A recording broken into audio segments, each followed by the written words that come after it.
Pushkar Singh Dhami UAE के दौरे के बाद अब देहरादून वापस लौट चुके हैं और उनका जोरदार वहां पर स्वागत किया गया। देहरादून पहुंचे, वहां पर उसके बाद बीजेपी प्रदेश अध्यक्ष महेंद्र भट्ट ने मुख्यमंत्री पुष्कर सिंह धामी से मुलाकात की और यूएई के दौरे के दौरान हुए निवेश करारों को लेकर उन्हें बधाई दी। तो वही आपको बता दें, मुख्यमंत्री पुष्कर सिंह धामी यूएई के दौरे के बाद प्रदेश पहुंचे हैं। वहां पर प्रदेश अध्यक्ष ने उनसे मुलाकात की और उन्हें बधाई दी। और ये भी आपको बता दें कि करोड़ों के निवेश को लेकर भी वहां पर मुख्यमंत्री के द्वारा बातचीत की गई। बीते दिन उनके द्वारा प्रेस कॉन्फ्रेंस भी की गई थी और वहां पर उनके द्वारा जानकारी साझा की गई थी। और आज जो है प्रदेश में मुख्यमंत्री पुष्कर सिंह धामी जो है पहुंचे हैं, वहां पर प्रदेश अध्यक्ष महेंद्र भट्ट ने उनका पुष्प गुच्छ देकर स्वागत किया गया। तो मुख्यमंत्री से महेंद्र भट्ट ने मुलाकात की और वहां पर उनका स्वागत किया गया। ये आपको बता रहे हैं कि यूएई के दौरे के बाद मुख्यमंत्री पुष्कर सिंह धामी जो है देहरादून पहुंचे, वहां पर उनका स्वागत किया गया। प्रदेश अध्यक्ष महेंद्र भट्ट के द्वारा उनके द्वारा स्वागत किया गया। दोनों के बीच मुलाकात हुई।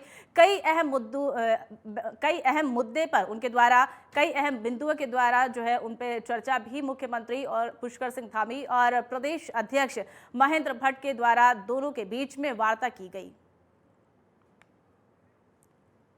तो वही आपको बता दें कि महेंद्र भट्ट के द्वारा उनसे वार्ता की गई है और कई अहम मुद्दों पर चर्चा की गई है। और इसी बीच आपको बता दें, पूर्व मुख्यमंत्री हरीश रावत ने 5 सूत्री मांगों को लेकर करोड़ों ट्रैक्टरों के साथ रुड़की में किसान सम्मेलन यात्रा निकाली और इसके बाद सूबे में किसानों पर सियासत एक बार फिर से गर्मा गई है। बीजेपी ने हरीश रावत पर तंज कसा है। बीजेपी का कहना है कि हरीश रावत अपनी डूबती नैया को पार लगाने की कोशिश करने में लगे हैं। बीजेपी का कहना है कि किसानों को दुगनी आय को लेकर सरकार लगातार वहां पर काम कर रही है। किसान जो है बीजेपी के साथ है।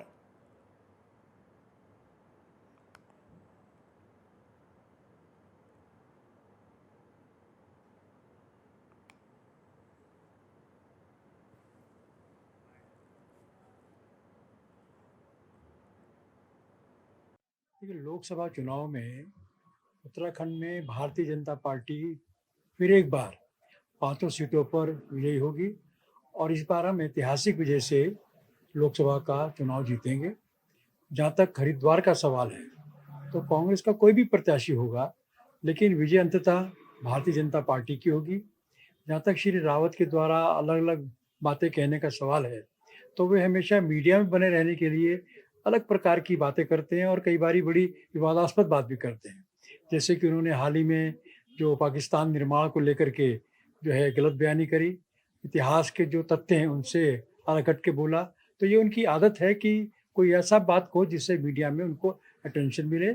सच्चाई ये है कि धरातल में कांग्रेस के किसी नेता का भी कोई वजूद नहीं है और भारतीय जनता पार्टी उत्तराखंड में हैट्रिक तरीके से विजय प्राप्त करेगी। उत्तराखंड में एक बार फिर नए जिले की मांग को लेकर जो है चर्चाएं तेज होती दिखाई दे रही। साल 2011 में तत्कालीन सीएम रमेश पोखरियाल निशंक ने 4 नए जिलों के निर्माण का ऐलान किया।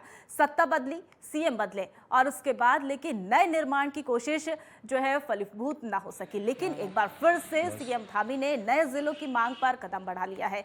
बीजेपी प्रदेश प्रवक्ता वीरेंद्र बिष्ट ने इस बात की जानकारी दी है। गौरतलब है कि रुड़की, रामनगर, कोटद्वार, काशीपुर और रानीखेत को जिले बनाए जाने पर विचार किए जाने की चर्चा है।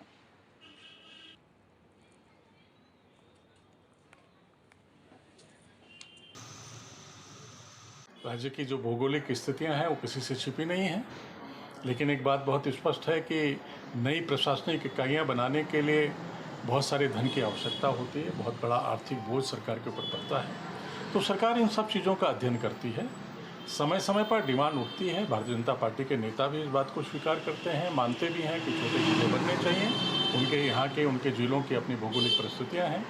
दूसरे पार्टी के नेता भी इस बात को स्वीकार करते हैं। लेकिन सरकार जैसी अपने आर्थिक संसाधनों को बढ़ाने की बात करती है, जैसे उसको मजबूत करने की बात करेगी, तो निश्चित रूप से हमें लगता है कि सरकार इस पर भी विचार करेगी। पौड़ी जिले में पसुंडाखाल के प्रभारी चिकित्सा अधिकारी जितेंद्र भारती पर मुख्य चिकित्सा अधिकारी ने जांच बैठा दी है। वहीं प्रभारी चिकित्सा अधिकारी पर 6 स्वास्थ्य केंद्रों का कम्युनिटी हेल्थ ऑफिसर से वहां पर मानसिक उत्पीड़न के भी आरोप लगाते हुए उनके द्वारा ये भी कहा गया कि मुख्य चिकित्सा अधिकारी को एक शिकायती पत्र दिया जा रहा था, वहां पर इसका संज्ञान लेते हुए अब प्रभारी चिकित्सा अधिकारी की वित्तीय शक्ति छीनकर मुख्य चिकित्सा अधिकारी ने इस प्रकरण पर जांच जो है उनके द्वारा बैठा दी गई है।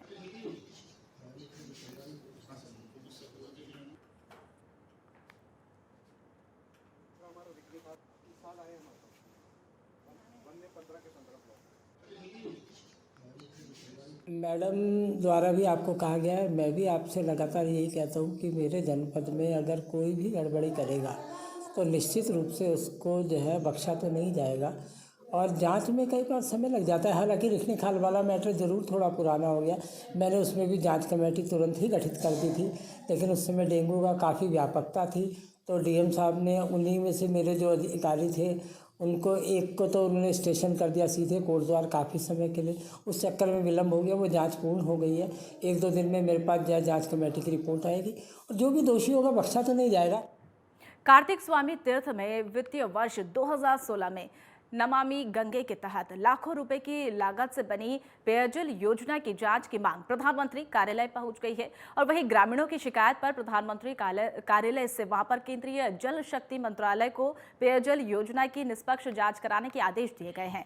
आपको बता दें कि वित्तीय वर्ष लाखों रुपए की वहां पर पेयजल योजना के निर्माण में भारी अनियमितताएं बरती गई थी और वहीं क्षेत्रीय जनता भी जो है पेयजल योजना की निष्पक्ष जांच करने के लिए वर्ष 2018 में आंदोलन जो है उनके द्वारा किया गया था, मगर लंबा समय व्यतीत हो गया होने के बाद भी पेयजल योजना की निष्पक्ष जांच न होने से पेयजल योजना की जांच की मांग प्रधानमंत्री कार्यालय पहुंच गई है।